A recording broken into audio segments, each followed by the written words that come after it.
Se você andar por qualquer cidade em uma noite que cai abaixo de zero e olhar bem nas portas, mas bem mesmo, você vai ver gente dormindo em posições que nenhum instrutor de sobrevivência profissional ensinou em curso nenhum.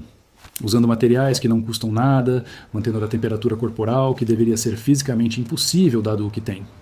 Sem equipamento, sem classificações, sem enchimento, sem tecido técnico, acordam funcionais pela manhã, arrumam tudo metodicamente e seguem em frente, porque aprenderam algo que a indústria da sobrevivência não tem interesse financeiro em te ensinar. Aprenderam que o calor não é algo que você gera, é algo que você retém.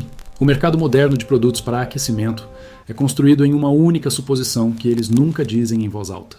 Essa suposição é que seu corpo é inadequado, que sem intervenção, sem o combustível certo, o equipamento certo, o sistema com a classificação certa, comprado pelo preço certo, você vai falhar no frio. Isso não é uma mensagem de segurança, é uma estratégia de posicionamento de mercado. Seu corpo produz entre 80 e 100 watts de energia térmica contínua em repouso. Isso é uma lâmpada de 100 watts, acesa a noite toda dentro da sua roupa. A questão nunca foi se você produz calor suficiente. A questão sempre foi se você o está jogando fora mais rápido do que o produz. Os beduínos do Saara usavam mantos de lã em camadas em temperaturas que variavam 60 graus entre o meio-dia e a meia-noite, usando a mesma peça para bloquear o calor à tarde e retê-lo à noite. Uma solução de material único que superou todas as alternativas técnicas em 4.000 anos. O povo nórdico do início da Idade Média construía plataformas para dormir a exatamente 12 polegadas do chão dentro de suas casas longas, uma altura que evitava o ar frio acumulado no nível do solo, mas ficava abaixo da camada de fumaça perto do teto. Um ponto ideal térmico identificado empiricamente e mantido estruturalmente por séculos. Povos indígenas da costa da Patagônia, que Darwin subestimou famosamente em sua viagem, dormiam nus, em temperaturas próximas de zero sob pele de guanaco, tendo desenvolvido técnicas fisiológicas e comportamentais de adaptação ao frio que pesquisadores modernos documentaram como estendendo genuinamente a faixa de temperatura sobrevivível em 15 graus abaixo do que sujeitos ocidentais aclimatados podem tolerar. Leon Tereman, trabalhando em um centro de pesquisa soviético nos anos 30, documentou as propriedades de isolamento térmico de jornal em camadas e descobriu que 4 camadas de jornal superavam uma única camada de feltro de lã de espessura, equivalente em condições de ar parado. Uma descoberta que desapareceu do conhecimento popular no momento em que a economia de consumo do pós-guerra precisou te vender algo com o nome de marca. O conhecimento não foi refutado. Simplesmente não era lucrativo repeti-lo. Você viu isso a vida toda e nunca conectou os pontos? Um copo de café com um porta-copo de papelão fica quente o dobro do tempo sem ele. Não porque o papelão gera calor, mas porque ele quebra a cadeia condutiva entre seu líquido quente e o ar frio. Um gato enrolado em bola conserva mais calor do que um gato esticado, não porque produz mais calor nessa posição, mas porque reduz a área de superfície pela qual o calor escapa. Cada técnica nesta lista é como aquele porta-copo de papelão. Cada uma delas reduz a superfície, fecha a brecha, quebra a corrente. O calor sempre foi suficiente. As saídas sempre foram o problema. Aqui está o que você precisa. Quero ser honesto com você sobre cada número. Jornal, grátis de qualquer lixeira de reciclagem ou biblioteca. Sacos plásticos de empreiteiro, R$1 cada, e você quer vários. Papel alumínio, R$1,50 por rolo. Fita adesiva ou qualquer tipo de fita, R$2. Sacos plásticos de qualquer tipo, grátis. Paracorde ou qualquer corda, grátis se você tiver alguma por perto. Uma caixa de papelão, grátis em qualquer lugar. 1 ou 2 velas, opcional. Aquecedores de mão da seção de R$1, opcional. Todo o resto desta lista não custa nada porque usa seu próprio corpo, sua própria roupa, seu próprio posicionamento, seu próprio comportamento. Custo máximo total, menos de R$5. É realmente isso. Aqui está a única coisa que a maioria das pessoas erra quando tenta usar materiais grátis para se aquecer. Eles acham que volume é isolamento. Eles empilham mais jornal, mais sacos, mais camadas e fazem isso sem espaços de ar. E o resultado é uma massa densa e comprimida que conduz calor quase tão eficientemente quanto nada. O fracasso se parece com isso. Alguém enrolado em 6 camadas de jornal tão apertado que amassa contra a pele, tremendo às 3 da manhã, confuso sobre por que não está funcionando. O sucesso se parece com um jornal que faz barulho quando você se move porque as camadas são soltas o suficiente para prender ar entre elas. O jornal não é o isolante. O ar entre as folhas de jornal é o isolante. Cada técnica aqui funciona pelo mesmo mecanismo. Crie espaços de ar, proteja-os do vento e impeça o chão de roubar tudo o que você construiu. Coloque jornal solto dentro da sua camisa contra o peito e abdômen antes de dormir, não dobrado reto. Amassado solto, para que ele mantenha a própria forma e crie bolsas de ar. O amassado é a técnica. Jornal reto comprimido sob sua roupa faz muito pouco. Jornal amassado mantém uma camada de ar estrutural contra sua pele, que seu corpo carrega de calor em minutos. Isso não é improvisado. Pesquisadores do Ártico testaram isso. O valor térmico do jornal amassado contra a pele, em condições de ar parado, rivaliza com o isolamento sintético fino por uma fração do peso e custo zero. Coloque um saco plástico sobre cada meia antes de colocar a segunda meia. O saco interrompe a transferência de umidade entre sua meia interna e a meia externa, mantém sua meia interna seca durante a noite e adiciona uma fina barreira de vapor no pé. A parte do corpo que perde calor para o chão mais rápido durante o sono e para condições úmidas mais rápido durante o movimento. Pés secos em condições frias não é conforto. É uma variável de sobrevivência. Deite-se de lado, não de costas, e traga os joelhos em direção ao peito até que o corpo forme um C suave. Essa posição reduz a área de superfície do seu corpo, exposta ao ar frio em aproximadamente 30%, comparado a deitar-se reto de costas com os membros esticados. 30% a menos de área de superfície significa 30% a menos de perda de calor por radiação e convecção, a partir do mesmo corpo gerando o mesmo calor. A posição não custa nada, não requer materiais. Simplesmente explora a mesma geometria que um gato dorminhoco usa por instinto. Encha um saco de lixo com folhas secas, grama ou jornal amassado e durma sobre ele, em vez de diretamente no chão. O saco contém o material e impede que a umidade do solo seja absorvida pelo seu isolamento. O material em si, folhas, grama, papel, é espaço de ar morto em forma estrutural. Um saco de lixo bem cheio e colocado sobre os seus quadris e região lombar resolve os 2 pontos de contato com maior perda de calor, em uma posição de sono no chão. Seus quadris e lombar suportam a pressão mais direta contra o solo. Eles perdem calor mais rapidamente. Eleve-os primeiro. Enrole a cabeça com uma camisa seca ou qualquer tecido antes de dormir, deixando apenas o nariz e a boca expostos. A cabeça e o pescoço juntos respondem por uma parcela desproporcional da perda total de calor corporal, em relação à sua área de superfície, porque quase nunca são isolados em sistemas improvisados de sono. As pessoas cobrem o corpo e deixam a cabeça descoberta, e depois se perguntam por que estão com frio. A perda térmica de uma cabeça descoberta em uma noite a 3 graus Celsius não é trivial. É a razão pela qual você acorda com frio, apesar de estar aquecido em todos os outros lugares. Coloque as mãos nas axilas em vez de mantê-las ao lado do corpo durante o sono. A axila é um dos locais externos mais quentes do corpo, devido à densa rede vascular próxima à superfície ali. Mãos colocadas contra a axila aquecem as mãos simultaneamente e utilizam o próprio reservatório de calor do corpo, em vez de deixar as mãos como superfícies radiantes expostas, perdendo calor para o ar frio. Isso é reflexo para pessoas que dormem regularmente no frio. Torne isso deliberado. Respire através de uma camada de tecido sobre o nariz e a boca. Cada respiração exalada carrega calor e umidade. Quando essa respiração sai diretamente para o ar frio, ambos são perdidos. Quando sai através de uma camada de tecido, o calor é transferido em parte para o tecido e em parte de volta para o seu rosto na próxima inspiração. O tecido aquece.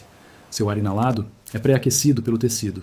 A umidade se acumula no tecido, em vez de condensar no ar frio e gelar seu rosto. Uma bandana, a barra de uma camiseta, um pedaço de manga cortada. Qualquer tecido sobre a zona de respiração reduz significativamente a perda de calor respiratório. Encontre um quebra-vento antes de procurar qualquer outra coisa. Uma caçamba de lixo, um muro baixo, uma sebe densa, o canto formado por 2 paredes se encontrando. A velocidade do vento duplica sua perda de calor por convecção, e nenhuma quantidade de isolamento compensa totalmente a exposição sustentada ao vento. 2 minutos gastos, encontrando um local protegido do vento, antes de montar seu sistema de sono, valem mais do que 20 minutos gastos, adicionando camadas de isolamento em uma posição exposta. Vento primeiro, tudo o mais depois. Use um saco de lixo como uma barreira de vapor sobre todo o seu conjunto de sono. Puxe-o dos pés e amarre-o frouxamente no nível do peito, deixando a cabeça para fora. O saco retém uma bolha de ar quente e úmido ao redor do seu corpo. Impede que o vento retire sua camada limite convectiva e bloqueia a umidade do solo de subir para o seu isolamento durante a noite. Ele faz barulho quando você se move. Isso é irrelevante. É uma das adições únicas mais eficazes a qualquer sistema improvisado de sono, disponível por $1. Coloque papelão sob cada ponto de contato com o solo, não apenas sob sua posição de dormir, mas estendendo-se um pé além dela em todos os lados. A área logo além do seu corpo é onde o ar frio se acumula e cria um gradiente que atrai o calor para fora das bordas do seu isolamento. Estender o piso de papelão além da zona de sono reduz esse efeito de borda e faz com que toda a camada do solo funcione de maneira mais uniforme. Identifique a massa térmica ao seu redor e use-a. Uma parede de concreto que recebeu luz solar direta durante o dia retém calor residual por horas após o escurecer. Pedra, tijolo e concreto têm alta massa térmica. Eles absorvem calor lentamente e o liberam lentamente. Uma parede que ficou voltada para o sul a tarde toda ainda está irradiando calor às 10 da noite. Durma contra ela, não longe dela. A parede é um aquecedor passivo que não exige nada de você. Use todas as camadas que você tem na ordem correta. A camada mais interna deve ser a mais justa e a que mais afasta a umidade, se você tiver essa opção. A camada mais externa deve ser a mais resistente ao vento. As camadas isolantes do meio devem ser soltas o suficiente para reter ar entre elas. Quando as pessoas usam sua peça mais quente como camada interna e a mais fina como externa, elas inverteram o sistema, e ele opera com uma fração de sua capacidade. Mantenha o colarinho fechado no pescoço o tempo todo, em condições frias. O pescoço é um ponto de saída de calor importante porque o ar quente sobe do seu tronco e sai pelo colarinho continuamente. Um colarinho fechado retém esse ar quente ascendente dentro da sua roupa e o força a circular de volta para o tronco antes de sair.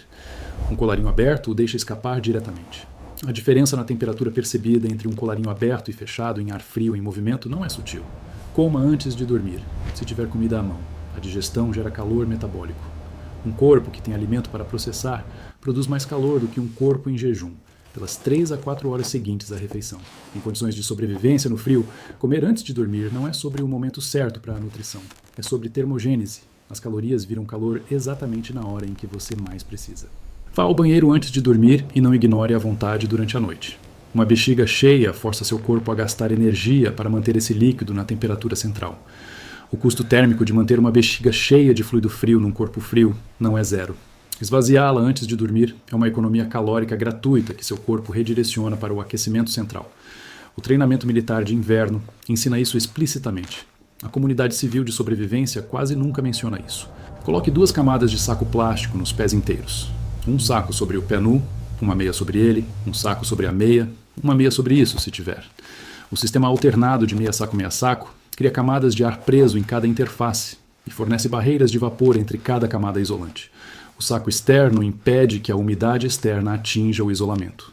O saco interno impede que a umidade da transpiração migre para fora e comprometa a camada de meia do meio. A meia no meio é o isolante. Os sacos são as barreiras. O isolamento seco no meio é o resultado. Use o calor do seu corpo para pré-aquecer seu espaço de dormir antes de se acomodar nele. Se tiver um recipiente, um saco de dormir, um monte de cobertores, um saco de lixo grande, entre nele pela metade por 5 minutos antes de entrar completamente. Seu corpo começa a aquecer o volume de ar imediatamente. Um espaço de dormir pré-aquecido é dramaticamente diferente de um espaço de dormir de entrada fria, e o calor que você depositou nesses 5 minutos estará esperando por você quando entrar totalmente. Encontre elevação dentro de qualquer abrigo. O ar quente sobe. Em qualquer espaço fechado, uma porta, uma garagem de estacionamento, um viaduto, o ar a 1 metro do chão é significativamente mais quente do que o ar ao nível do solo. Uma posição de dormir elevada, usando qualquer plataforma disponível, um banco, um muro baixo, um palete, uma pilha de papelão achatado, captura esse gradiente. 30 centímetros de elevação em um espaço abrigado fazem uma diferença real de temperatura. Use sua respiração exalada deliberadamente. Em frio extremo, cubra o rosto com as mãos brevemente e expire nelas para aquecer as mãos, usando o calor e a umidade que seu corpo ia gastar de qualquer maneira. Não custa nada. O calor na sua respiração exalada é calor metabólico real saindo do seu corpo. Intercepte-o antes que desapareça no ar frio. Isole o espaço entre seu chapéu e seu colarinho enrolando qualquer tecido disponível, uma camisa, um cachecol, uma sacola de supermercado, ao redor do seu pescoço e da parte inferior da cabeça. Essa lacuna é onde a maior parte do isolamento do chapéu falha, porque o chapéu cobre o topo da cabeça, e o colarinho cobre a parte superior do peito, e o centímetro de pescoço exposto entre eles é uma chaminé térmica aberta. Feche a chaminé. Mexa-se antes de dormir se esteve com frio e sedentário. 10 minutos de movimento vigoroso, caminhada, flexões, qualquer atividade física sustentada, elevam sua temperatura central e carregam a massa térmica do seu corpo, antes de entrar no seu sistema de sono. O calor que você gera nesses 10 minutos permanece com você por 1 a 2 horas após parar de se mover. Use-o. Durma aquecido desde o início, em vez de tentar se aquecer a partir de uma base fria dentro do seu sistema de sono. Uma pessoa que aplica todas essas técnicas juntas em um local abrigado com materiais básicos gratuitos, jornal, sacos plásticos, papelão, pode manter temperaturas centrais, sobrevivíveis e genuinamente confortáveis em condições externas de até cerca de 5 graus Celsius negativos. Duas pessoas compartilhando um espaço de sono dobram a geração de calor para o mesmo volume fechado e a matemática se compõe imediatamente. Uma família ou um pequeno grupo usando o calor coletivo do corpo em um abrigo improvisado, totalmente isolado, com barreiras no chão, cascas de vapor, proteção contra o vento, cobertura para a cabeça e o princípio de camada de ar em camadas aplicado em todo o sistema, gera um ambiente térmico que equipamento comercial classificado para a mesma temperatura custaria $500 para replicar. A atmosfera em si contém cerca de 37 quatrilhões de galões de vapor d'água a qualquer momento. Mais energia térmica latente do que todos os aquecedores funcionando na Terra combinados, apenas ali no ar ao redor de cada pessoa que já sentiu frio sem entender do que estava cercada. A energia nunca foi o problema. O conhecimento foi, sem contas, sem infraestrutura, sem pedir permissão a ninguém. Existe uma condição honesta onde essas técnicas enfrentam seu teste mais difícil. Em frio úmido sustentado, temperaturas entre 0 e 7 graus Celsius combinadas com chuva ou neve, as técnicas de gerenciamento de vapor se tornam críticas e as consequências da falha se aceleram. Frio úmido a 3 graus Celsius é mais perigoso do que frio seco a 15 graus Celsius negativos, porque a água conduz calor para longe do corpo, 700 vezes mais rápido do que o ar parado. E a 3 graus Celsius não há congelamento para sinalizar o problema. Você sente progressivamente menos frio à medida que a hipotermia avança. O jornal permanece seco apenas enquanto a barreira de vapor externa resistir. A casca de saco de lixo não é opcional em frio úmido, é todo o sistema. Na chuva, encontre um abrigo sólido acima da sua cabeça antes de qualquer outra coisa. Sem ele, as barreiras de vapor compram horas, não uma noite inteira. Em algum lugar na costa patagônica que Darwin cruzou em 1832, as pessoas que ele observou dormindo confortavelmente em condições que o espantaram entendiam há 10 mil anos o que ele não entendia: que o corpo não é inadequado, que o frio não é invencível, que a lacuna entre congelar e sobreviver sempre foi preenchida com conhecimento, nunca com dinheiro. O que cada pessoa que você cruza numa porta em pleno inverno carrega consigo é esse conhecimento, construído pela necessidade, aprimorado pela repetição, compartilhado sem intenção de lucro, porque lucro nunca fez parte da equação. Não sei o que te trouxe até aqui. E nem importa. Funciona de qualquer jeito.